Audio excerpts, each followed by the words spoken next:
दर्शकों, हिंदू धर्म में हिमालय की गोद में बसे केदारनाथ धाम को 12 ज्योतिर्लिंगों में से एक माना गया। हिंदू पुराणों में साल के करीब 6 महीने बर्फ से छिपा रहने वाले इस पवित्र धाम को भगवान शिव का निवास बताया जाता है। ऐसा माना जाता है कि यहाँ भगवान शिव त्रिकोण शिवलिंग के रूप में हर समय विराजमान रहते हैं। वैसे तो पौराणिक गाथा में इस स्थान से जुड़ी कथाओं का वर्णन मिलता है, परंतु आज हम आपको महाभारत में इस धाम से जुड़ी एक कथा के बारे में बताने जा रहे हैं, जिसमें यह बताया गया है कि यहाँ पांडवों को भगवान शिव ने साक्षात दर्शन दिए थे, जिसके बाद पांडवों ने यहाँ इस धाम को स्थापित किया। तो दर्शकों, मिलकर जानते हैं केदारनाथ से जुड़ी इस रोचक कथा के बारे में। नमस्कार दर्शकों, आपके अपने चैनल पर आपका स्वागत है। धार्मिक ग्रंथों में वर्णित कथा के अनुसार महाभारत युद्ध में विजय के पश्चात पांडवों में सबसे बड़े युधिष्ठिर को हस्तिनापुर का नरेश के रूप में राज्याभिषेक किया गया। उसके बाद करीब 4 दशक तक युधिष्ठिर ने हस्तिनापुर पर राज किया। इसी दौरान एक दिन पांचों पांडव भगवान श्री कृष्ण के साथ बैठकर महाभारत युद्ध की समीक्षा कर रहे थे। समीक्षा में पांडवों ने श्री कृष्ण से कहा है,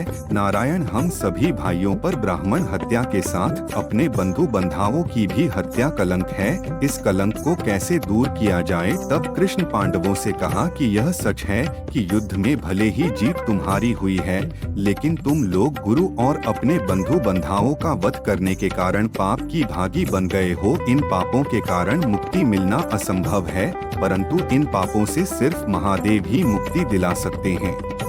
आठ महादेव की शरण में जाओ। उसके बाद श्री कृष्ण द्वारका लौट गए। उसके बाद पांडव अपने पापों से मुक्ति के लिए चिंतित रहने लगे और मन ही मन सोचते रहे कि कब राजपथ को त्याग कर शिवजी की शरण में जाए। इस बीच एक दिन पांडवों को पता चला वासुदेव ने अपना शरीर त्याग दिया है और वह अपने परमधाम लौट गए हैं। यह सुनकर पांडवों को भी पृथ्वी पर रहना उचित नहीं लग रहा था। गुरु पितामह और शाखा सभी को युद्ध भूमि में ही पीछे छूट गए थे। माता जस्ट पिता और काका विदुर भी वन गमन कर चुके थे। सदा की सहायक श्री कृष्णा भी नहीं रहे थे। ऐसे भी पांडवों ने राज्य परीक्षित को सौंप दिया और द्रौपदी समेत हस्तिनापुर छोड़कर शिवजी की तलाश में निकल पड़े। हस्तिनापुर से निकलने के बाद पांचों भाई और द्रौपदी भगवान शिव के दर्शन के लिए सबसे पहले पांडव काशी पहुँचे, पर भी उन्हें वहां नहीं मिले। उसके बाद उन लोगों ने कई और जगह पर भगवान शिव को खोजने का प्रयास किया, परंतु जहां कहीं भी यह लोग चाहते शिवजी वहां से चले जाते। इस क्रम में पांचों पांडव और द्रौपदी एक दिन शिवजी को खोजते हुए हिमालय तक आ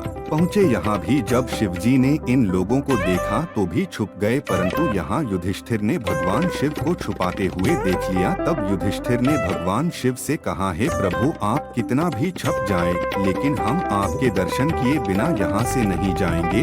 और मैं यह भी जानता हूँ आप इसलिए चुप रहे हैं क्योंकि हमने पाप किया है। मिस्टर के इतना कहने के बाद पांचों पांडव आगे बढ़ने लगे। इस समय एक बैल उन पर झपट पड़ा। इसी बीच बैल ने चट्टानों के बीच अपना सर छुपा लिया। इसके बाद भी उसकी पूंछ पड़कर खींचने लगे तो बैल का दर्द सर से अलग हो गया और उसे पाल का धड़ बदल गया। घटना के प्रमाण केदारनाथ का शिवलिंग बेल के काले के रूप में मौजूद है। भगवान शिव को अपने सामने साक्षात देख पांडवों ने उन्हें प्रणाम किया और उसके बाद भगवान शिव ने पांडवों को स्वर्ग का मार्ग बताया और फिर अंतर ध्यान हो गए। उसके बाद पांडवों ने उसे शिवलिंग की पूजा अर्चना की और आज वही शिवलिंग केदारनाथ धाम के नाम से जाना जाता है। पांडवों को स्वर्ग जाने का रास्ता स्वयं शिव जी ने दिखाया था, इसलिए हिंदू धर्म में केदार स्थल को मुक्ति स्थल माना जाता है। और ऐसी मान्यता है कि यदि कोई केदार दर्शन का संकल्प लेकर निकले और उसकी मृत्यु हो जाए तो उसे जीव को पुनर्जन्म नहीं लेना पड़ता। तो दर्शकों, उम्मीद करता हूँ कि आपको केदारनाथ धाम से जुड़ी यह कथा पसंद आई होगी, और अगर पसंद आई हो तो इसे ज्यादा से ज्यादा लाइक और शेयर करें।